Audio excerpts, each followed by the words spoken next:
Hola, bienvenido a Preemptive Movement, una vez más. Bueno, yo soy su anfitrión y esta vez les quiero presentar un espacio de resumen semanal, el cual le he puesto catalizador semanal. Este espacio no solo va de noticias, las cuales cuelgo en internet, va a entender el mundo y de cómo sobrevivir a los cambios que se presentan en él a través de estar preparado mental, física y económicamente a esos cambios. La crisis climática impacta directamente en nuestra sociedad y salud. Exacto. Y la inestabilidad política frena cualquier avance económico. Sí, y las guerras y los virus son parte de esta misma lucha global. Vean los reels que he puesto. La mayoría están hechos con inteligencia artificial, aunque los análisis, los resúmenes son míos. Pero como la voz mía no me acompaña, no es una voz muy bonita o atractiva, pues prefiero además dejar las cosas más claras a través de esa forma. Un saludo y el resumen se lo dejo aquí a continuación. Gracias. Imaginemos por un momento qué pueden tener en común cosas tan dispares como el envejecimiento irreversible de una célula humana, la eliminación por decreto de un carnaval de primavera y, bueno, la instalación masiva de servidores de telecomunicaciones extranjeros. A primera vista, claro, nada. O sea, suenan a mundos totalmente desconectados. Exacto. Es que hablamos de biología microscópica, de historia caribeña y de geopolítica pura. Pero fíjate, hay un hilo conductor brutal en este análisis a fondo que vamos a hacer hoy. Y ese hilo es lo que pasa cuando, digamos, un sistema pierde su capacidad natural para sobrevivir y se ve obligado a transformarse, pero a la fuerza. Y de eso va precisamente la misión de hoy. Tenemos sobre la mesa un material que, de verdad, es de lo más fascinante que hemos analizado. Son las notas, los esquemas y los guiones analíticos de un documental que explora una idea central interesantísima, la decadencia de los sistemas tradicionales y esa adaptación forzada de las sociedades. Utilizando, eso sí, la crisis estructural de Cuba en la actualidad como su gran caso de estudio. Porque es que funciona como un laboratorio perfecto para ver esto en tiempo real. Claro, entrelaza cosas increíbles. Pero a ver, antes de meternos de lleno en este descenso al colapso, tengo que hacer una pausa formal, y muy necesaria para quienes nos escuchan hoy. Totalmente necesaria, sí. Las fuentes documentales que traemos hoy tocan realidades políticas, diplomáticas y sociales extremadamente sensibles. Y quiero dejar meridianamente claro que en este espacio no tomamos ningún bando, ni de izquierdas ni de derechas. Eso es. Nuestra labor hoy es actuar como un conducto puramente analítico e imparcial. Justo. Vamos a explorar, a reportar y desmenuzar las ideas de este material sin respaldarlas, solo intentando entender los mecanismos que exponen. Porque además, observar cómo una sociedad llega a un punto de fractura tan grande que la adaptación forzada es su única vía de escape, bueno, requiere esa distancia analítica. Vale, vamos a desgranar esto. Porque tú, como experta, sabrás mejor que yo que para entender cómo un país acaba dependiendo de potencias de fuera, primero hay que entender cómo se resquebraja por dentro, ¿no? Claro, el colapso siempre empieza en casa. Y las notas inician este recorrido cronológico apuntando directamente a la economía. Concretamente, hablan de un éxodo corporativo masivo. Empresas internacionales haciendo las maletas, básicamente. Eso es, empresas que literalmente deciden abandonar la isla. Pero a ver, una duda que me surge. Las sanciones estadounidenses llevan impuestas, no sé, décadas. ¿Por qué ocurre esto exactamente ahora de forma tan acelerada? Pues es una muy buena observación. Obviamente, las sanciones de Estados Unidos han sido una constante que exacerba todo el problema, creando muchísima desconfianza internacional.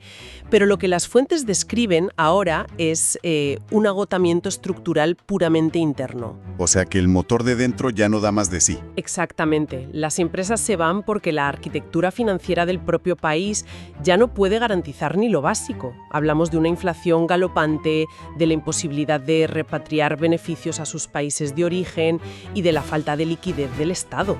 Ya, el capital huye cuando el riesgo es inmanejable. Y cuando ese capital desaparece de golpe, el aislamiento económico empeora drásticamente, golpeando de frente a la población. Y aquí es donde las notas del documental introducen un concepto que me pareció espectacular.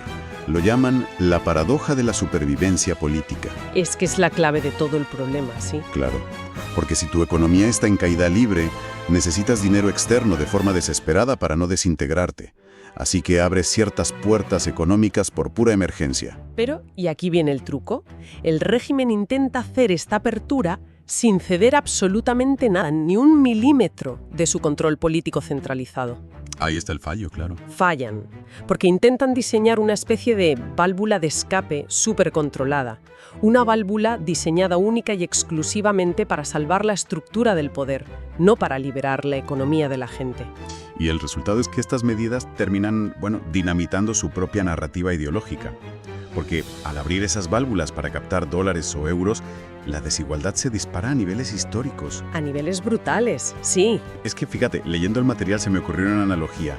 Imagina que tienes una presa gigantesca que está a punto de reventar por la presión del agua, ¿vale? Vale, me gusta la imagen. Para evitar que colapse entera, decides abrir unas grietas muy pequeñitas y controladas en el muro. El agua, que en este caso sería el dinero externo, entra al valle. Pero es que no riega todos los campos por igual.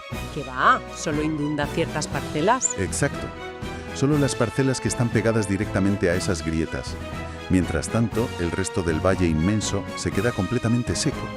O sea, fracturas toda la sociedad. Y fíjate, lo fascinante aquí es cómo miden eso en los documentos. Usan un concepto matemático real, el coeficiente de Gini, que ya sabemos que mide la desigualdad de 0 a 100. Pero en la calle no es un número abstracto, ¿no? Para nada. Se traduce en lo que el texto llama una transformación silenciosa. ¿Y cómo se ve eso físicamente en el día a día? ¿Cómo aterriza esa transformación silenciosa? Pues se ve creando dos realidades paralelas que casi no se tocan. Por un lado tienes un grupo que de repente tiene acceso a moneda extranjera, ya sea por trabajar en turismo o, crucialmente, porque reciben remesas de familiares de fuera. Claro. Y de la noche a la mañana son una especie de nueva élite económica informal. Exacto. Tienen capacidad de consumo real. Pero por otro lado, tienes a la inmensa mayoría de la población. Médicos, maestros, ingenieros, que dependen de un salario estatal en moneda local. Un salario que con la inflación no sirve de mucho. Es papel mojado. Imagina el contraste devastador de un cirujano súper experimentado cobrando el equivalente a unos poquísimos dólares al mes, mientras alguien que alquila un cuarto a turistas vive en un universo material completamente diferente. Madre mía, es que eso rompe a cualquiera. Y el impacto no es solo el dinero, es que fractura la identidad nacional. Totalmente.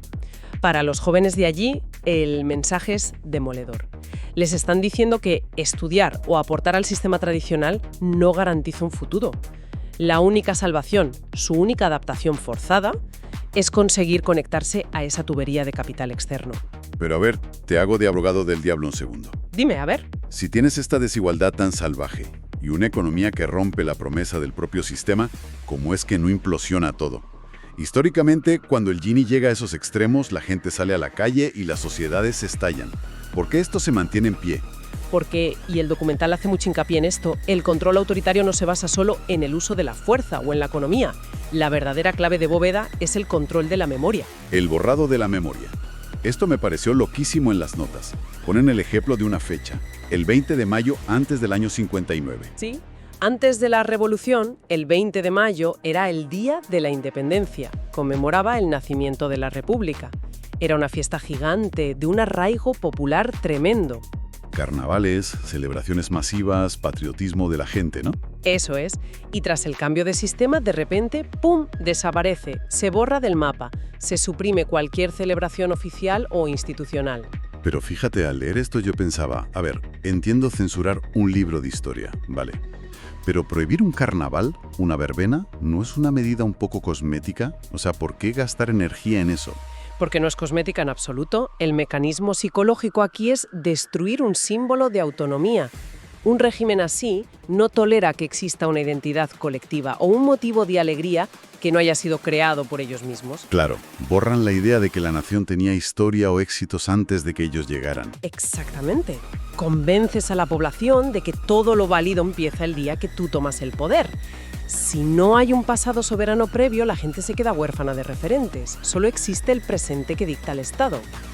O sea, dejas a la sociedad profundamente hueca por dentro, fracturada económicamente y borrada históricamente. Y ya sabemos que a la geopolítica no le gustan nada los vacíos. Siempre hay alguien dispuesto a ofrecer andamios desde fuera. Y aquí es donde el tablero de ajedrez se pone tenso de verdad, porque las fuentes introducen a dos actores globales inmensos, Rusia y China. Operando de formas súper distintas, además. Rusia juega una estrategia de fuerza bruta, muy del siglo XX.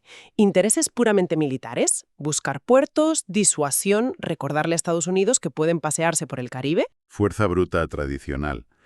Pero lo de China, lo de China es otra liga. Hablan de penetración a través de la infraestructura civil y tecnológica. Sí, una penetración mucho más sutil, pero infinitamente más invasiva. No buscan bases de submarinos. Buscan construir la arquitectura por la que te comunicas. Telecomunicaciones, servidores, vigilancia. Ya, pero espera. Si yo tengo un país en crisis y necesito modernizar mis antenas, y los chinos me venden los servidores más baratos, pues los compro. ¿Por qué el documental eleva esto a la categoría de pérdida de soberanía o adaptación forzada? Porque la trampa está en el uso de esa tecnología. Cuando un país económicamente quebrado cede su infraestructura digital a China, no está comprando un producto normal, está instalando un cordón umbilical de vigilancia. Ah, claro, las herramientas de monitoreo. Exacto. El Estado local está desesperado por controlar a una población descontenta, así que necesita la tecnología china para vigilar, filtrar y censurar el Internet de sus propios ciudadanos. O sea, utilizan tecnología extranjera para sobrevivir a su crisis interna. Así es. Y el precio de esa supervivencia es entregar las llaves de tu país. Te atrapas en deuda con Beijing y cedes tu soberanía de información. Es una ironía monumental. Es que es brutal si lo piensas. Hablamos de un sistema que durante medio siglo ha basado todo su discurso político en ser el bastión de la soberanía absoluta frente al imperialismo extranjero. Y mira cómo están ahora. Es que ahora, según estos documentos, dependen del dinero de sus exiliados y de los servidores de vigilancia de una potencia extranjera para no caer. Han vendido su soberanía digital. Y esto obviamente enciende todas las alarmas internacionales. Las notas mencionan reuniones recientes al más alto nivel, incluyendo al director de la CIA, enfocadas en la seguridad de la zona. Lógico, porque para los servicios de inteligencia vecinos esto no va de qué marca de móvil usan en la calle, es guerra moderna pura. Si una potencia rival controla las redes de datos a kilómetros de tus costas, el tablero salta por los aires. Totalmente. Y a toda esta dependencia extrema, a estas remesas y tecnología importada, las fuentes lo llaman respiración artificial, porque el sistema ya no produce lo que necesita de forma orgánica. Y hablando de respiración artificial, llegamos al punto del análisis que te prometo que me dejó sin palabras, cuando los documentos saltan de la geopolítica a la pura ciencia, a la biología celular. La parte del límite de Hayflick. Para mí es la analogía más brillante de todo el material. Tú que dominas esa parte de los documentos, ¿qué es exactamente el límite de Hayflick y cómo entra aquí? Pues mira, en biología el límite de Hayflick es una ley implacable. Dice que una célula humana solo puede dividirse un número limitado de veces. Sus telómeros, los extremos del ADN, se van acortando hasta que la división se detiene por completo. Es nuestro reloj biológico, ¿no? Llegamos a un punto donde ya no podemos regenerarnos y empezamos a envejecer de forma irremediable. Exacto. Se llama senescencia celular. La célula sigue ahí, viva, pero ya no funciona bien ni se repara. Solo acumula daños. Pero, y aquí está el giro, los humanos intentamos combatir este declive con esfuerzo físico, construyendo resiliencia. Haciendo ejercicio de fuerza, por ejemplo. Justo. Cuando levantas peso, provocas microroturas musculares. Es un estrés físico que tú mismo te causas y el cuerpo, obligado a adaptarse de forma orgánica, repara ese tejido y crea músculo nuevo.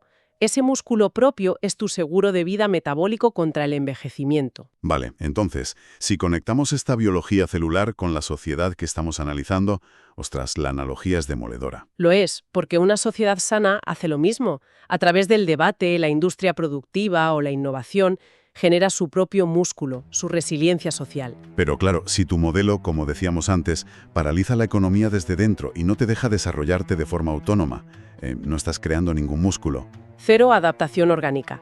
Y si para sobrevivir dependes de remesas externas y de cámaras de vigilancia chinas, es el equivalente a chocar de frente contra el límite de Hayflick. O sea, ya no te puedes regenerar por ti mismo, así que te enchufan a un respirador artificial en un hospital. No estás ganando músculo, solo estás retrasando el final, conectado a una máquina. Esa es la gran tesis. Y fíjate que las fuentes no se quedan ahí, llevan esta incapacidad de adaptación hasta el medio ambiente. Sí, el tema de los ecopatógenos. ¿Cómo funciona esto en la naturaleza? Pues ocurre cuando un ecosistema sufre un shock gigantesco, como el cambio climático. Su equilibrio se rompe y las especies se ven forzadas a emigrar a lo loco buscando comida. El análisis pone el ejemplo del hantavirus. Que lo llevan los roedores. Exactamente. Roedores silvestres que pierden su hábitat por la sequía extrema y de repente se meten en zonas agrícolas humanas. Llevan virus que en el bosque estaban en equilibrio, pero que al forzar el contacto masivo desencadenan brotes y posibles pandemias. Fíjate qué patrón tan salvaje. Da igual que sea una célula que deja de dividirse, un ecosistema destruido por el clima que empuja a los roedores, o un país que ahoga a su propia gente con desigualdad y tiene que vender sus redes a China para sobrevivir. Es una ley universal, ¿sí? Cuando un sistema se niega a adaptarse orgánicamente desde dentro, la realidad le impone una adaptación forzada desde fuera, y casi siempre perdiendo su esencia original por el camino.